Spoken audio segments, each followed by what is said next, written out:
नमस्कार। सो ये वीडियो है फ्री बीज की राजनीति को लेके और इस वीडियो के माध्यम से बस मैं फिर से ये शेयर करना चाहता हूँ और मैं खाली किसी एक पार्टी को ब्लेम नहीं कर रहा कि कैसे ये जो पूरा का पूरा प्लान है वो और ये जो पूरी अप्रोच है वो खतरनाक है देश के भविष्य के लिए। और फिर से देखिए, मैं क्विकली आप सबको रिमाइंड कराऊँ, रिवाइज कराऊँ कि ना हमें समझना होगा कि बहुत कॉन्फिडेंटली या बड़े गर्व से हम कहते हैं कि हमारे इकोनॉमी $3 ट्रिलियन की होने वाली है और वर्ल्ड की कभी हम 7th लार्जेस्ट बन जाते हैं, कभी 8th लार्जेस्ट बन जाते हैं, कभी 6th। लेकिन हम हमेशा भूल जाते हैं कि जो जीडीपी है ये 140 करोड़ लोगों के लिए है, जबकि फ्रांस, जर्मनी जैसे देश है जिनकी पॉपुलेशन 5 या 6 करोड़ है। तो जब हम इसको पर कैपिटा में कन्वर्ट करते हैं, पर कैपिटा मतलब होता है पर पर्सन, तो हमारी जो जीडीपी है ना ये दुनिया में 130-135 रैंक पे आती है। तो हम बेसिकली गरीब देश हैं और हम एक गरीब परिवार हैं अगर हम एक देश की बात करें। अब जैसे एक टिपिकल गरीब फैमिली में होता है कि आप सब कुछ लेना चाहते हैं, आप चाहते हैं कि अच्छी पढ़ाई भी करें आपके बच्चे, आप घूमने भी साल में 4 बार जाएं, आप अच्छे कपड़े भी पहने, आप गर्मी में एयर कंडीशनिंग में सोएं, सर्दी में गीजर के पानी से नहाएं। पर ये सब पॉसिबल हो नहीं पाता क्योंकि आपकी इनकम लिमिटेड है।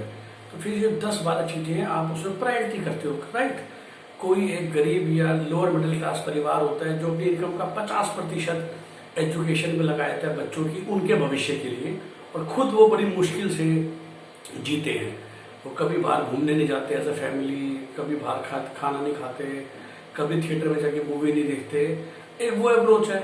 एक होता है परिवार का सब हेड जो ये डिसाइड करता है कि नहीं, हमें खुद को भी जीना है और सिर्फ बच्चों को पढ़ाने से ज़्यादा ज़रूरी है कि मैं उन्हें होलिस्टिक लाइफ दूँ। तो वो बच्चों को गवर्नमेंट स्कूल में डाल देता है और उसी सैलरी में से वो साल में 2 बार घूमने भी चले जाते हैं, महीने में 1 बार पिक्चर भी देखने चले जाते हैं और 2 बार खाना भी बाहर खा लेते हैं, राइट।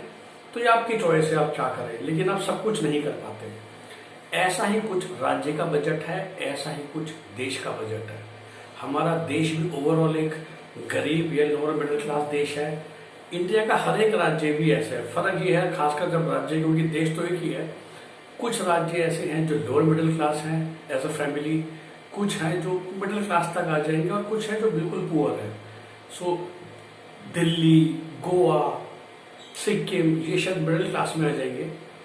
पंजाब, हरियाणा जो भी इंडिया के बाकी प्रॉस्पेरस स्टेट्स है, महाराष्ट्र, वो लोअर मिडिल क्लास में आ जाएंगे। और फिर यूपी, बिहार है, जो झारखंड जो कि पुअर में आते हैं, जो उस स्टेट की पॉपुलेशन के हिसाब से उनकी जो पर कैपिटा जीडीपी फिलहाल है, और उसी से उस राज्य का बजट डिसाइड होता है। तो यूपी का अगर 6 लाख करोड़ का बजट हो गया है तो पॉपुलेशन भी तो 25 करोड़ है ना, और उसके मुकाबले दिल्ली की पॉपुलेशन है 2 करोड़ और उनके पास बजट है 65 करोड़, वो जानते हुए कि काफ़ी खर्चे हैं जो उन्हें नहीं करने पड़ते। तो हर एक राज्य के पास भी पर कैपिटा का फर्क है, और वो पर कैपिटा भी अच्छे से अच्छा भी जो इंडिया में राज्य है वो भी, क्या मैंने कहा ना, वो लोअर मिडिल क्लास की रेंज में आएगा। तो अब होता क्या है, देखिए 70 साल तक एक बैलेंस बना के चल रहे थे सारे राज्य की सरकारें।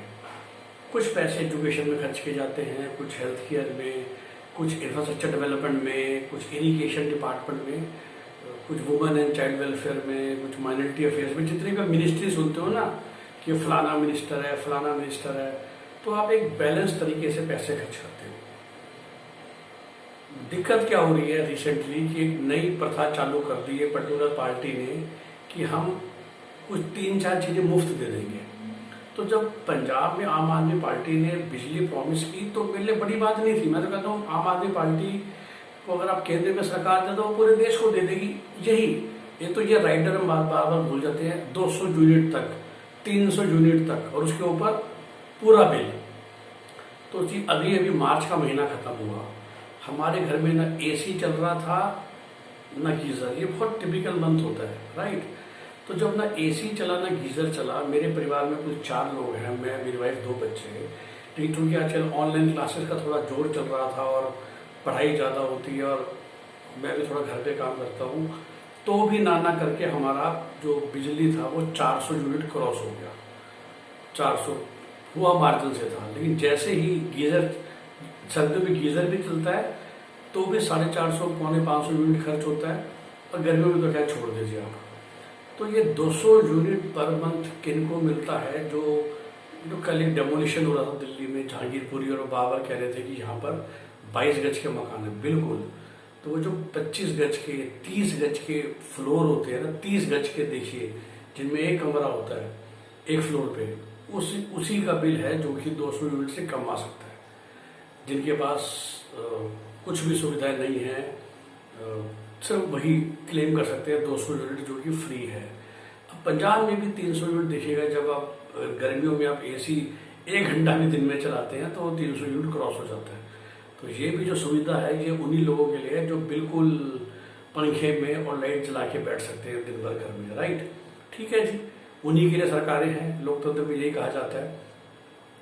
लेकिन अब दूसरे मुद्दे पे आते हैं कि ये पैसा भी ना, वो जो टोटल किटी है उसी में से दिया जाएगा। तो अगर आज पंजाब का बजट 2 लाख करोड़ है, तो अगर 7 या 8 हजार करोड़ जो मैं सुनने में आ रहा हूँ मोटा मोटी ये एक्स्ट्रा खर्चा होगा इस योजना से, तो वो 8 हजार करोड़ बाकी किसी मिनिस्ट्री खर्चे से निकाला जाएगा ना। तो जो दिल्ली में मैं आपको बता दूं, बिकॉज ऑफ दिस बिजली पिछले 8 साल में सड़कें बननी बंद हो गई हैं, नए पुल बनने बंद हो गए हैं, जो उसका नेगेटिव इम्पैक्ट है जो पंजाब वाले भी फेस करें और बाकी लोग भी फेस करेंगे। और जो लोग महसूस नहीं कर पा रहे हैं वो कीजिए। सो शीला दीक्षित जी ने जो आखिरी उनका टर्म था, और खासकर जब कॉमनवेल्थ गेम वगैरह की बात चली, सो पूरी दिल्ली में एक योजना चली कि हम लोग काइंड ऑफ दिल्ली को रेड लाइट फ्री बनाएंगे। और खासकर जो दिल्ली की 2 मेन सड़कें हैं, ring road and outer ring road, Janakpuri से चढ़ के आप नोएडा तक जा सकते थे 1 घंटे में। सिमिलरली रिंग रोड जो कि आजादपुर से शुरू होती है और एक तरह से वो तो पूरा गोल चक्कर आप काट सकते हो, तकरीबन रेड लाइट फ्री कर दी गई थी। सिमिलरली मैं जहाँ रहता हूँ पीतमपुरा, और लेट्स से मैं एग्जाम्पल दूँ रोहिणी, जहाँ मेरी बेटी का स्कूल है, तकरीबन 10 किलोमीटर पड़ता है। जब मेरी बेटी ने 10 साल पहले स्कूल जाना शुरू किया था तो ऐसा था स्कूल छोड़ के आना कि थोड़ा 30 से 35 मिनट लगते हैं, जबकि क्योंकि फिर भी आप दिल्ली की सड़कों पे 100 पे तो गाड़ी नहीं चला सकते। क्योंकि हमारा रूट ऐसा है कि शीला दीक्षित जी ने जो काम किया था उसमें बहुत फर्क नहीं पड़ा, क्योंकि एक बड़ी रेड लाइट जो 3-4 आती है वो एज इट इज रही। एक फर्क पड़ा था, मैं बहुत स्पेसिफिक बताऊंगा, कि मधुबन चौक पे एक अंडरपास बन गया जिससे उसका जाम कम हो गया। लेकिन in the mean time population बढ़ती रही। लेकिन रिसेंटली अब ये जो समय है ये 1 घंटा क्रॉस हो चुका है। क्यों? बिकॉज पीतमपुरा और रोहिणी को कनेक्ट करने के लिए वही गिन के 3 सड़कें हैं, और रोहिणी की पॉपुलेशन 4 गुना बढ़ गई है। और जितने भी लोग काम करने के लिए आते जाते हैं वो वही 3 सड़कें इस्तेमाल करते हैं। उन 3 सड़कों में शायद दिन में 20 लाख लोग आते जाते हैं। जी हाँ, 20 लाख। दिल्ली की पॉपुलेशन 2 करोड़ है बाय द वे। अब केंद्र सरकार जो है राज्य की, वो इसको देखकर भी अनदेखा करते हैं, उन्हें मतलब ही नहीं है। हम जैसा इंसान जो पहले बच्चों को आधे घंटे में छोड़ा था, let's say my wife on a car, अब उनको दोनों तरफ 1-1 घंटा लगता है। इस समय की बर्बादी का, इस फ्यूल की बर्बादी का कोई वो नहीं है ना हिसाब किताब। हिसाब किताब तो ये है कि हाँ जी, वो जो वहाँ बैठे हुए हैं उनको 200 यूनिट बिजली फ्री मिल रही है। अभी जो रिसेंटली एक टॉम ट्रैफिक इंडेक्स आया था, दिल्ली वर्ल्ड की 11वीं कंजेस्टेड सिटी है। We are by far India's most polluted city. देखिए ठीक है, पोल्यूशन में हमेशा दिल्ली को आप कहेंगे तो नोएडा गाजियाबाद का ब्लेम कर देंगे, पूरा एरिया पोल्यूटेड है, कोई शक की बात नहीं है। तो समस्या ये है सर, दिल्ली सरकार को अपने बजट में से एक मेजर चंक पोल्यूशन पे लगाना पड़ेगा, एक मेजर चंक ट्रांसपोर्टेशन पे लगाना पड़ेगा, बिकॉज दिल्ली की पॉपुलेशन लगातार बढ़ती जा रही है। पिछले 7 साल से मेट्रो का जो जाल जो पहले लगातार बढ़ रहा था वो बढ़ना कम हो गया है, क्योंकि सरकार के द्वारा मेट्रो के लिए फंड नहीं दिया जाता, पब्लिक ट्रांसपोर्टेशन एनकरेज करने के लिए फंड नहीं दिया जाता, new road planning, bridge planning के लिए फंड नहीं दिया जा रहा। मैंने आपको एक एग्जाम्पल दिया जो मैं रोज फेस करता हूँ। सो पीतमपुरा रोहिणी को कनेक्ट करने के लिए आपको 3 नहीं अब 6 सड़कें चाहिए। आपको नई सड़कें निकालनी पड़ेगी, आपको सोचना पड़ेगा। हमारे वहाँ से बाई चांस एक नहर जाता है, उस नहर को क्लोज करके शायद नहर के ऊपर सड़क बनानी पड़ेगी, पर ये सब खर्चा होता है, और वो सारा पैसा तो फ्री बिजली में जा रहा है या डीटीसी बस की फ्री टिकट देने में जा रहा है। तो आप जनता को मैं ये समझाना चाहता था, और अब पंजाब वाले भी चीज़ को फेस करेंगे। फ्री बिजली देना कोई बड़ी बात नहीं है, वो हर सरकार के पास एक बजट है। आपने 2 लाख में से 8 हजार करोड़ रुपये पंजाब में खर्च कर देंगे, ठीक है, 4% बजट का, पब्लिक खुश हो गई। लेकिन वो 8,000 करोड़ या तो सड़कों से निकाला जाएगा, या हेल्थ केयर से निकाला जाएगा, या किसानों से इरिगेशन से निकाला जाएगा। जो भी एक स्टेट गवर्नमेंट की टिपिकल मिनिस्ट्रीज होती हैं उसमें से ही निकाला जाता है, राइट। तो आप ये समझिए, और मैं पूरे देश की जनता को बार बार ये इस वीडियो के माध्यम से बताना चाहता हूँ, मैंने पहले भी बनाए हैं, कि अल्टीमेटली सरकारों के पास लिमिटेड पैसा। मैं करप्शन की बात नहीं कर रहा, कौन कितना खाता है कौन नहीं कितना खाता, सब हमाम में नंगे हैं A to Z। तो अगर आम आदमी पार्टी, कोई भी पार्टी क्लेम करती है, तो कैसे फिर आप जो आपके राज्यसभा के मेंबर्स उस पर्टिकुलर पार्टी के, उनको देख के आप आइडिया लगा सकते हो कितनी ईमानदार है। ये अभी कैमरा पे उनके काउंसलर्स पकड़े गए, ऑफकोर्स भाजपा के भी पकड़े गए, सब पार्टियों में पकड़े जाते। मैंने वही बोला, तो इसलिए वो करप्शन वाला एंगल छोड़ दीजिए, सिर्फ मार्केटिंग है।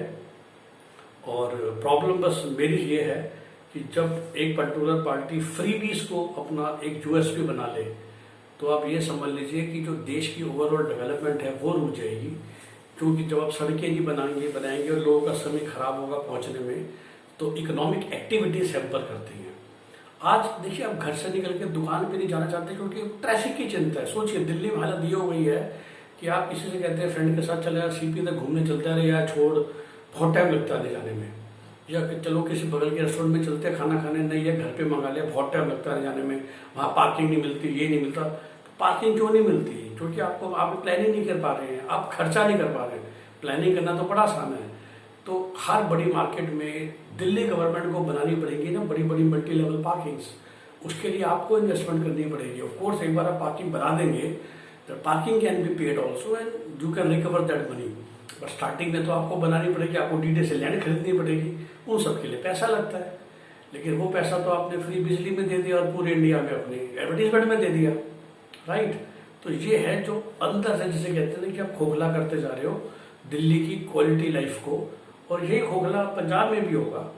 और दूसरों का नहीं, मैं आम आदमी पार्टी वालों को भी कहना चाहता हूँ कि देश को आप अंदर से इतना खोखला मत कीजिए जिस तरह जो आपने दिल्ली को कर दिया है। और आप भी अगर जीतते हैं तो ओवरऑल डेवलपमेंट में फोकस कीजिए। आपको पार्किंग्स भी बनानी पड़ेंगी, आपको रोड्स भी बनानी पड़ेंगी, रोड्स चौड़ी भी करनी पड़ेंगी, ब्रिजेस भी बनाने पड़ेंगे, मेट्रोज भी बनानी पड़ेंगी, मेट्रो का जाल बढ़ाना पड़ेगा, फ्रीक्वेंसी बढ़ानी पड़ेगी, लोगों को एनकरेज करना पड़ेगा कि रोड छोड़ के पब्लिक ट्रांसपोर्ट यूज कीजिए। और जो फिर भी रोड पे जा रहे हैं बिकॉज ऑफ देयर वर्क और वट एवर इशू, आपको उनके लिए इंश्योर करना पड़ेगा कि भाई इतने किलोमीटर इतने टाइम में कवर हो जाना चाहिए। तो अगर उससे ज़्यादा ट्रैफिक जैम हो रहा है तो what are the alternate roads, overhead bridges you are planning, वो सब आपको करना पड़ेगा। वो सब छोड़ के आप पूरी इंडिया में इलेक्शन जीतने में लगे हुए, जो आपको पता है कि दिल्ली का जो गरीब है वो तो आपको फ्री बिजली और फ्री DTC बस और फ्री पानी के चक्कर में वोट बार बार, और अब मांग भी इसलिए रहे हैं। शर्म की बात यह है कि नई स्टेट में जाके आप कह भी रहे हैं कि मैं फ्री बिजली दूंगा, फ्री बस दूंगा, फ्री पानी दूंगा, बस, और मुझसे चौथा सवाल मत पूछना। So this is becoming dangerous. और मैं भाई मीडिया से चाहता हूँ, सबसे कहता हूँ कि इनसे चौथा सवाल पूछो ना कि फ्री बिजली का पैसा कहाँ से निकलता है। और ये नहीं बताया तो आप पता करो ना किस मिनिस्ट्रीज के पैसे काटे गए हैं, कितनी नई रोड बनी है, कितने किलोमीटर नई सड़क बनी है विद इन स्टेट जो इनके अंदर आती है।